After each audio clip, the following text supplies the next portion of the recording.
Buona tarde, culés. ¿Cómo estás? It is the Catalan Derby, Barcelona versus Espanyol. Come, let's talk about this game. मेरे Barcelona versus español वाले game के बारे में बात करने से पहले आप वीडियो को लाइक कर दो, कमेंट करो जो भी आपको लगता है, चैनल को सब्सक्राइब करना भी मत भूलना। हर बार की तरह वीडियो के एंड में मैं आपको दूंगा वर्ड ऑफ द डे। आज का लाइक टारगेट रखते हैं 200 लाइक्स और मेरे को इंस्टाग्राम पे भी फॉलो कर लो। As I said before, it is the Catalan derby. Barcelona versus Espanyol हमेशा एक केजी गेम रहता है, हमेशा एक ब्रैगिंग राइट्स के लिए कि who is the better team in Catalonia के बीच में हमेशा एक फाइट रहती है। और इस गेम की थोड़ी हिस्टोरिकल सिग्निफिकेंस भी है। वो ये है कि जो बार्सिलोना है और एस्पानियोल है वो एक स्टेट में आते हैं, एक ऑटोनॉमस कम्युनिटी में आते हैं जिसका नाम है Catalonia. Catalonia is in the north east of Spain और वहाँ पे Barcelona is a pro Catalan club जो कैटलूनिया की इंडिपेंडेंस को सपोर्ट करता है। They are pro Catalan. On the other hand Espanyol is the complete opposite. They do not support the pro Catalan independence movement. तो इस वजह से इन दोनों क्लब्स के बीच में जो राइवलरी है वो और फियर्स हो जाती है। पहले अगर हम बात करें एस्पानियोल की, तो रिसेंटली एस्पानियोल इतना अच्छा क्लब नहीं बचा in terms of the performances they have had. वो बहुत बार अभी रिसेंट हिस्ट्री में रेलीगेट हुए, वापस आए, फिर रेलीगेट हुए, फिर वापस आए। तो उनका बहुत ज़्यादा ऊपर नीचे चल रहा है ला लीगा में। They get delegated but they still come back. और अभी अगर हम उनका करंट फॉर्म भी देखें तो वो ज़्यादा अच्छा नहीं है। Currently they are sitting 17th on the table with just 10 points और वो रेलीगेशन के बहुत ज़्यादा पास है। जो नेक्स्ट टीम है दे आर ऑन 9 पॉइंट्स। वो किसी तरह बस रेलीगेशन को अभी अवॉइड कर रहे हैं, बट सीज़न बहुत सारा बचा हुआ है उनका। तो español is not the same español historically जो हमने देखा, जो बार्सिलोना को फुल एक टक्कर देती है।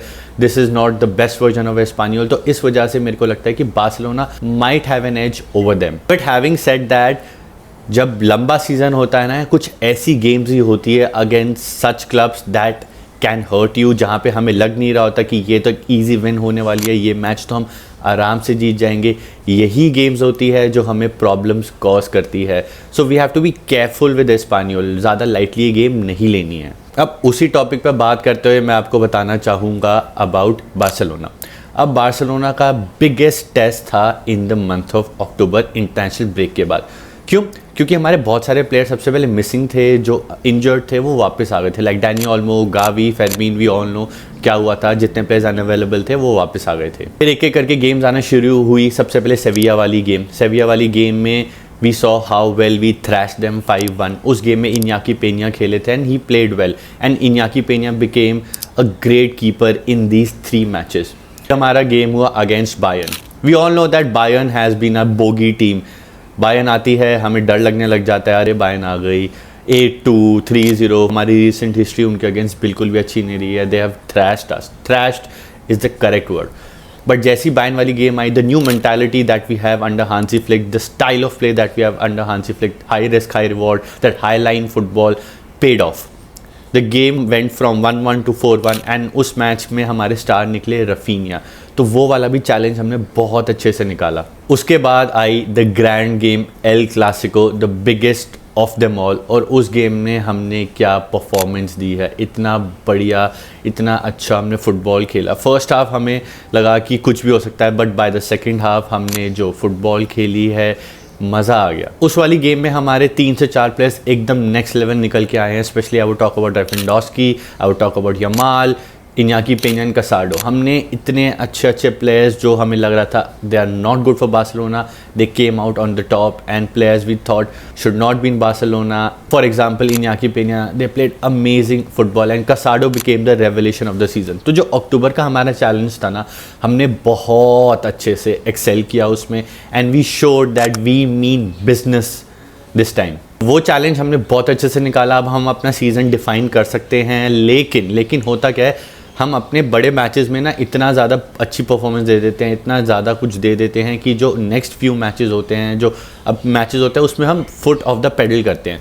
For example ओसासुना game. अब ओसासुना वाली गेम में क्या हुआ था कि हमने बहुत सारी रोटेशंस कर दी थी। उस रोटेशंस में हमने अपनी बैकलाइन में ऑलमोस्ट सारे बार्सिलोना के ला मासिया ग्रेजुएट्स खिला दिए थे। There was Gerard Martin, there was Sergi Dominguez, there was Pau Cubarsi and Kounde was the only experience defender and he plays right back.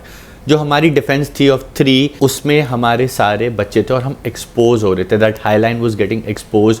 तो ये गलती हम फिर से रिपीट नहीं करना चाहते हैं। Hansi Flick is a smart intelligent manager, तो वो भी ये गलती नहीं करेंगे। ज़्यादा रोटेशंस नहीं होने वाली है, हम एक्सपेक्ट नहीं करने वाले कि एकदम से हम बहुत सारे प्लेयर्स को चेंज कर दे। We will put our almost one of the best possible 11s, but again as I said before it is Hansi Flick. Hansi Flick changes करते हैं, हमेशा एक सरप्राइज देते हैं। यूजुअली मैं एक पॉसिबल लाइनअप आप सबको बताता हूँ, बट पॉसिबल लाइनअप इस बार मेरे लिए बताना बहुत मुश्किल है, but still let me try. Keeper would be Inaki Pena. Right back I want Hector Fort to start, but I think Jules Kounde would start. अब जो अपनी सेंटर बैक पेयरिंग होगी that would be Inigo Martinez and Pau Cubarsi. Left back we can see Gerard Martin, but Balde in my opinion. Gerard Martin can play, I am not sure. फिर double pivot में अब midfield would be interesting because हमारे पास बहुत सारे options हैं, तो midfield कुछ भी हो सकती है, तो मैं एक रैंडम मिडफील्ड देने वाला हूँ। कसाडो will start, then we will see Frankie de Jong and Pedri. Pedri would play camp position and I would say जो double pivot होगा that would be Frankie de Jong and Casado. Let's see. Top 3 हमारे I think would be Lewandowski, Yamal and Ansu Fati. मेरे को लग रहा है Ansu Fati start करेंगे, Raphinha might rest.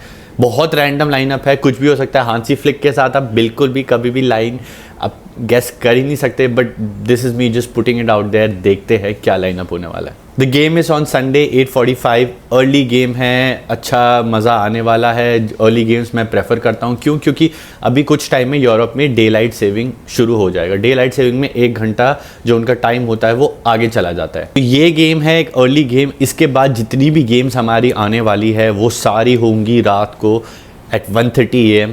It would be difficult. जो हमारी चैम्पियंस लीग की और ला लीगा की गेम्स 12:30 पे स्टार्ट होती थी वो सारी हो जाएंगी 1:30 game. It would be very difficult to watch all the games and then go to sleep. तो एक चैलेंज है even for us, even for the fans. तो देखते हैं क्या होता है, but let's focus on the Espanyol game right now. At the end of the day it is the Catalan derby. No game is easy. Hope मैं यही करूँगा कि हम जल्दी स्कोर कर दें, अच्छी लीड ले ले। उसके बाद हम जो भी हमें चेंजेस करने हैं छोटे बड़े, like whatever Hansi Flick does he can do it and then we can focus on the next game. उसके बाद हम चैम्पियंस लीग में खेल रहे हैं against Red Star Belgrade. So guys this was my analysis of Espanyol versus Barcelona. Game ज़रूर देखना, बहुत मज़ा आने वाला है। क्योंकि कैटलान डर्बी है। वीडियो अच्छी लगी तो लाइक करो, कमेंट करो जो भी आपको लगता है इस गेम के बारे में। मेरे को सब्सक्राइब करना भी मत भूलना। वर्ड ऑफ द डे मैं हर बार की तरह देता हूँ, तो आज का वर्ड ऑफ द डे है पोर्टेरो। पोर्टेरो का मतलब होता है कीपर। कीपर को स्पेनिश में बोलते हैं पोर्टेरो। See you in the next one. आडियोस, विस्का बार्सा y Visca Catalunya।